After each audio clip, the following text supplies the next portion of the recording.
안녕하세요. 오늘은 성경 잠언 28장을 좀 깊이 들여다볼까 합니다. 네, 이 장이 의로운 삶과 또 악한 삶, 그 결과를 아주 날카롭게 비교하고 있죠. 맞아요. 특히 뭐 재물이라든지 정의, 또 정직함 같은 현실적인 문제들에 대해서 어떤 지혜를 주는지 한번 같이 이야기 나눠보겠습니다. 좋습니다.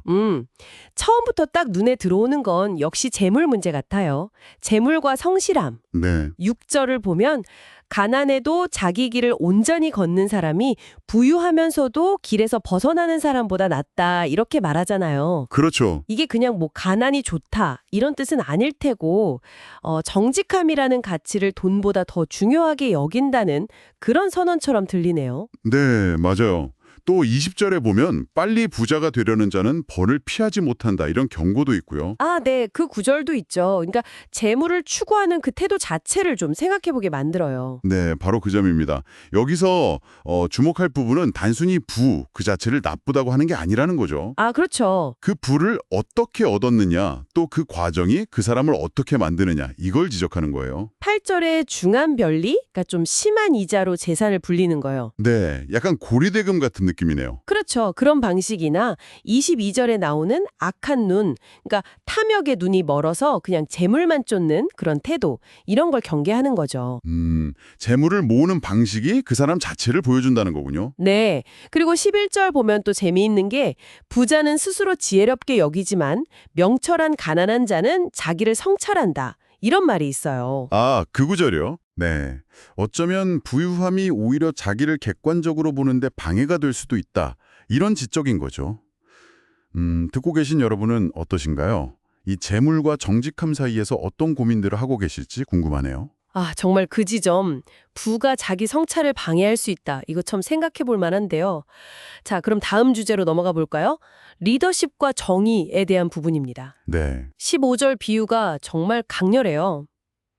가난한 백성을 억누르는 악한 통치자는 울부짖는 사자요 굶주린 곰이다. 와, 정말 무시무시한데요. 그렇죠.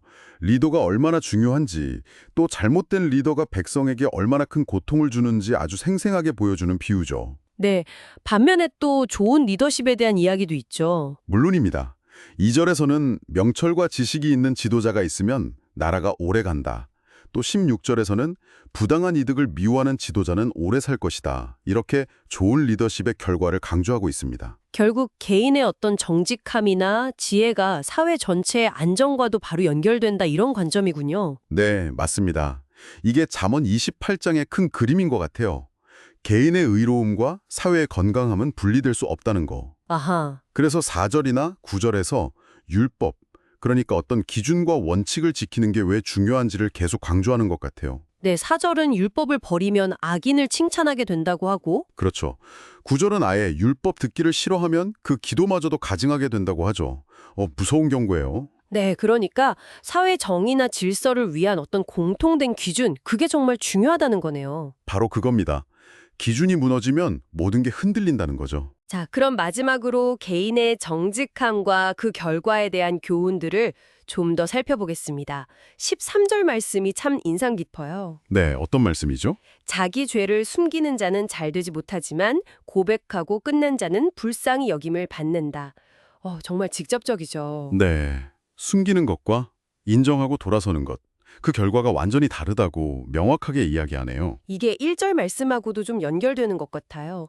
악인은 쫓는 자다 없어도 도망하지만 의인은 사자처럼 담대하다. 아, 네네. 그렇죠.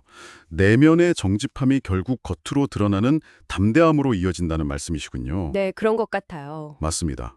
그리고 10절 보면 정직한 사람을 나쁜 길로 꿰는 자는 자기의 함정에 빠진다. 이런 경고도 있고 23절은 또 관계에 대한 통찰인데 나중에 보면 아첨하는 사람보다 꾸짖어주는 사람이 더 사랑받는다고 하잖아요. 아, 그 구절도 정말 지혜롭죠. 당장은 듣기 싫어도 결국에는 바른 말이 도움이 된다는. 그렇죠. 관계에서도 정직함이 얼마나 중요한 가치인지를 보여주는 구절입니다. 그리고 특히 26절, 자기 마음만 믿는 자는 미련하다는 지적은 우리가 우리 생각만 옳다고 여기기 쉽잖아요. 네, 그렇죠. 그런데 그게 아니라 객관적인 지혜, 나 기준, 어쩌면 다른 사람의 그런 바른 꾸짖음, 경책에도 귀를 기울여야 한다는 걸 다시 한번 생각하게 만드는 것 같습니다. 오늘 잠언 28장을 쭉 훑어보니까요.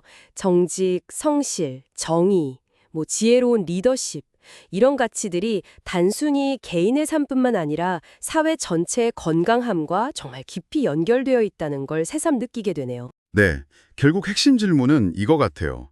내 삶의 기준을 어디에 둘 것인가? 잠언은 계속해서 눈에 보이는 어떤 성공이나 부유함보다는 그 이면에 있는 내면의 성실함, 그리고 하나님을 경외하는 마음, 14절에도 나오죠. 이런 보이지 않는 가치에 더 무게를 두는 것 같습니다. 그렇군요. 네, 이 오래된 지혜의 말씀들이 오늘을 사는 여러분의 삶에는 또 어떤 의미로 다가오는지 잠시 생각해 보시는 시간이 되면 좋겠습니다. 네, 오늘 저희와 함께 나눈 이 이야기들이 여러분의 삶 속에서 중요한 가치들을 잠시나마 돌아보는 그런 계기가 되었기를 진심으로 바랍니다. 네, 마지막으로 이런 질문 하나 던져보면서 마무리할까 하는데요. 아까 11절 말씀 나왔었잖아요. 부자는 스스로 지혜롭다고 여긴다. 네, 그렇죠. 혹시 어쩌면 우리도 모르는 사이에 스스로를 실제보다 더 지혜롭다고 여기면서 정말 귀 기울여야 할 조언이나 배워야 할 지혜를 놓치고 있는 건 아닐까. 이런 질문을 한번 품어보시는 건 어떨까 싶습니다.